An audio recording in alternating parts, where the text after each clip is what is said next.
अस्सलाम वालेकुम प्यारे बच्चों। आज हमारा टॉपिक है लेवल्स ऑफ ऑर्गेनाइजेशन। यानी आज हमें हायरार्की के बारे में पढ़ना है। हायरार्की नेचर में किस तरह होती है। हायरार्की जो वर्ड है, इसका अगर हम सिंपली इसको डिफाइन करेंगे, it means graded organization of persons, principles और things which are ranked one above the other in ascending और डिसेंडिंग ऑर्डर। यानी जब हम किसी चीज़ की, इंसानों की या किसी चीज़ की ग्रेडिंग करते हैं असेंडिंग ऑर्डर में या डिसेंडिंग ऑर्डर में, उसको हम बोलते हैं हायरार्की। जो ये हायरार्कीज है नेचर में, ये 3 किस्मों की होती है। They have been recognized of 3 types. First है फिजिकल हायरार्की, सेकंड है बायोलॉजिकल हायरार्की और नंबर 3 जो है वह है इकोलॉजिकल हायरार्की। सबसे पहले हम फिजिकल हायरार्की के बारे में बात करेंगे। हम जानते हैं कि जो स्मॉलेस्ट स्ट्रक्चरल यूनिट होता है मैटर का, यानी मैटर का जो स्मॉलेस्ट यूनिट होता है उसको हम बोलते हैं एटम। जो ये एटम है ये बना होता है प्रोटॉन्स, न्यूट्रॉन्स और इलेक्ट्रॉन्स का।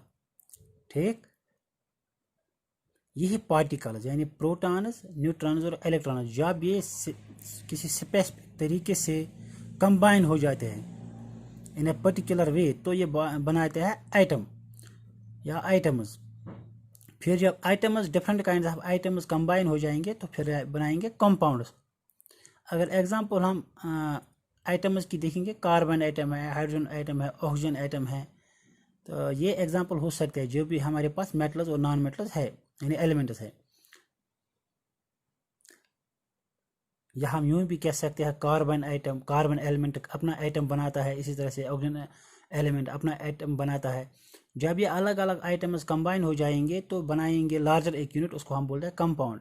इसमें एग्जांपल हम देखेंगे कार्बन डाइऑक्साइड। कार्बन डाइऑक्साइड जो है ये कंपाउंड है, इसमें कार्बन एलिमेंट है, इसी तरह से ऑक्सीजन एलिमेंट है, यानी इसमें कार्बन का भी आइटम है, ऑक्सीजन का भी आइटम है। ऑक्सीजन के इसके 2 है, कार्बन का 1 है, तो ये बन गया कार्बन डाइऑक्साइड, ये एक कंपाउंड है। वाटर है दूसरे एग्जाम्पल, H2O, ये दूसरा कंपाउंड है। इसी तरह से सोडियम क्लोराइड NaCl, ये भी एक कंपाउंड है।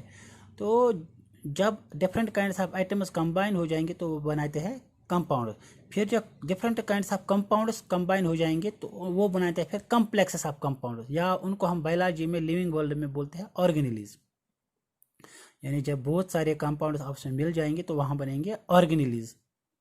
ये जो ऑर्गेनेलिज होती है ये माइक्रोस्कोपिक स्ट्रक्चर्स होती है, ये क्वालिफाई नहीं करते हैं एज अ लिविंग थिंग। यानी ये यहाँ से यहाँ तक ये नॉन लिविंग सब मटेरियल, यानी जो प्रोटॉन, न्यूट्रॉन्स, इलेक्ट्रॉन्स की हमने बात की, फिर एटम्स ये बनाते हैं, एटम्स फिर कंबाइन हो जाएंगे बनाएंगे कंपाउंड, कंपाउंड कंबाइन हो जाएंगे बनाएंगे कम्प्लेक्स ऑफ कंपाउंड या ऑर्गेनिज्म। ये सब आते हैं फिजिकल हायरार्की में, और ये नॉन लिविंग एंटाइटीज है, यहाँ तक कि नॉन लिविंग थिंग्स है। इसके बाद जब ऑर्गेनेलिज कंबाइन हो जाएंगी, जब different kinds of organelles combine हो जाएंगे तो वो बनते हैं फिर cell. Cell is the basic unit of life, जहाँ से लाइफ शुरू होती है उसको हम बोलते हैं सेल। यानी सेल ही वो एसेंशियल चीज़ है, एसेंशियल थिंग है जहाँ से लाइफ शुरू हो जाती है। That means it is fundamental unit. जो लिविंग ऑर्गेनिज्म्स है वो यूनिसेलर हो सकते हैं, एक सेल के भी हो सकते हैं। सेल्स में जो हम डिफरेंट ऑर्गेनेल्स देखते हैं वहाँ पर माइटोकॉन्ड्रिया होता है, न्यूक्लियस होता है, इसी तरह से क्लोरोप्लास्ट होता है, राइबोसोम्स होते हैं, एंडोप्लाज्म रेटिकुलम, गोल्गी बॉडीज, ये आपने पढ़ा होगा। दैट मीन्स जो सेल से लेकर ऑर्गेनिज्म तक जो ये लेवल्स है इसको हम बोलते हैं बायोलॉजिकल हायरार्की। जब डिफरेंट काइंड्स ऑफ सेल्स फिर कंबाइन होती है तो फिर बनाते हैं टिश्यू। हम पढ़ते हैं कि tissue is the aggregation of sales.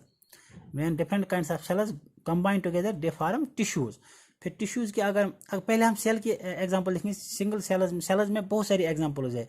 Amoeba एक सेल है, पैरामीशियम एक सेल है। इसी तरह से अगर एनिमल्स, ह्यूमन्स की बात करें, ह्यूमन में different kinds of blood cells है, वो डिफरेंट काइंड्स ऑफ सेल्स से बना होता है। RBC, WBC, ये डिफरेंट काइंड्स ऑफ सेल्स है। मसल सेल्स है, नर्व सेल्स है, बोन सेल्स है, तो बहुत सारी सेल्स है। तो इनके बहुत सारे एग्जांपल्स हम दे सकते हैं।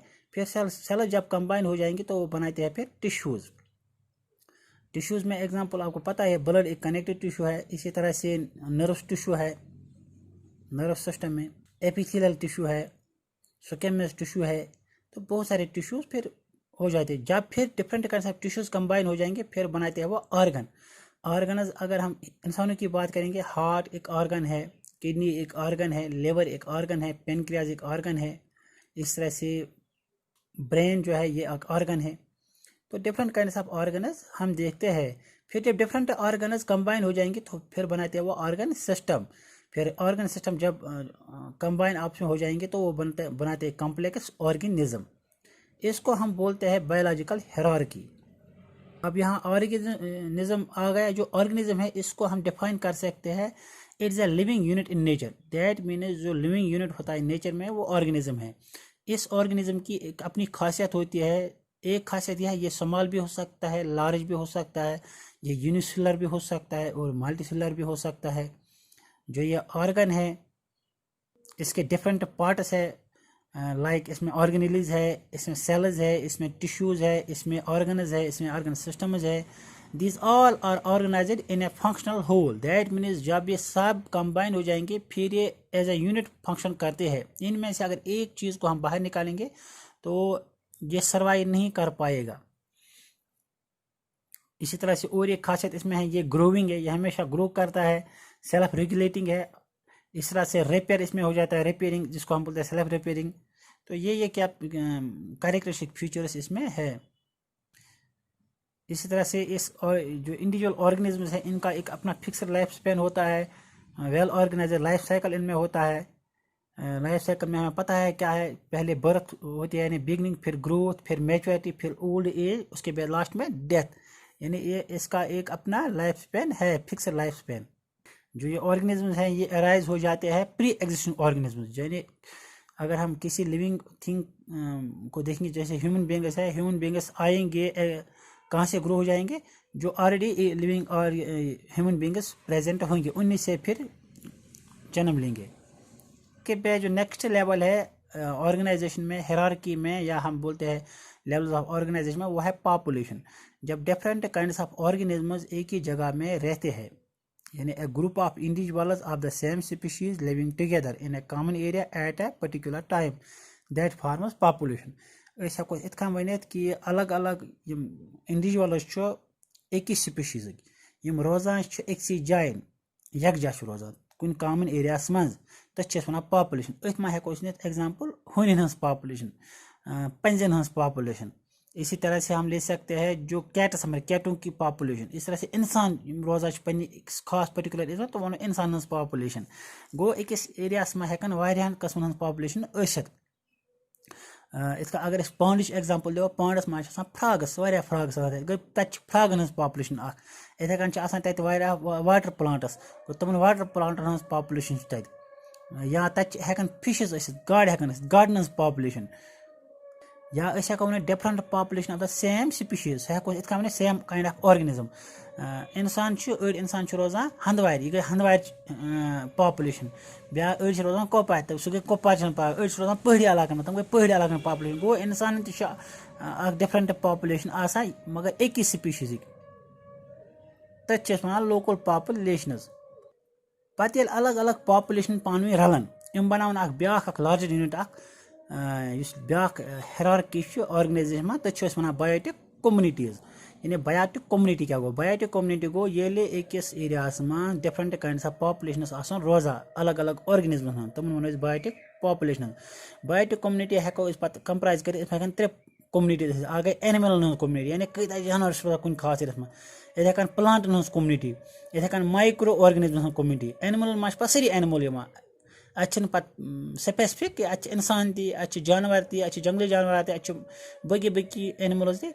गो ओन वनो बायोटिक कम्युनिटीज। ये biotic communities plus abiotic components यम अथ एनवायरमेंट्स में आसान। एबायोटिक रत वो यम नॉन लिविंग कंपोनेंट्स तथ मे मतलब टेम्परेचर लाइट तथ रेन तथ मे प्रेसिपिटेशन तथ मे इथे कन सॉइल तथ मे टोपोग्राफी तथ मे इन वो एबायोटिक। ये दोनवे रलन तो इम बनावन इको सिस्टम। इको सिस्टम यहाँ रथ बायोटिक प्लस एबायोटिक फैक्टर्स। या हेको इको सिस्टम इत वन बायोटिक कम्युनिटी कुन एरियास में रोजान different kinds of biotic communities plus तक तम एबायोटिक फैक्टर्स यम पे इफेक्ट हेकन कर तथ हेको वन इको सिस्टम। इको सिस्टम रलन इको सिस्टम तम वन बायोस्फीयर।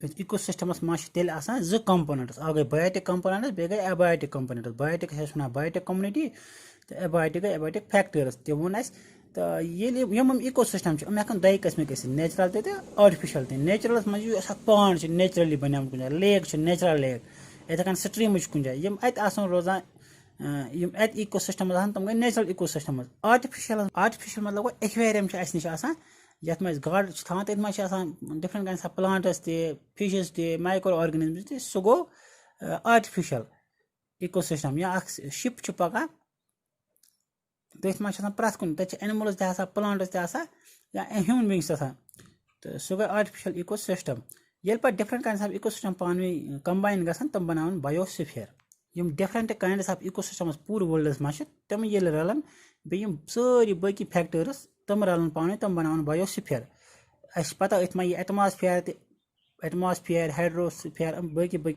एटमॉस्फेयर हाइड्रोस्फीयर लिथोस्फीयर या बाकी चीज तम बायोस्फीयरस मज या हेको इत वन अर्थ सो प्लेनेट अर्थ अथ पे सोरी क्लाइमेट यानी एटमॉस्फेयर लिथोस्फीयर हाइड्रोस्फीयर बे सारी लिविंग ऑर्गेनिजम्स अर्थ पे रोजान यह बनावा बायोस्फीयर थैंक यू।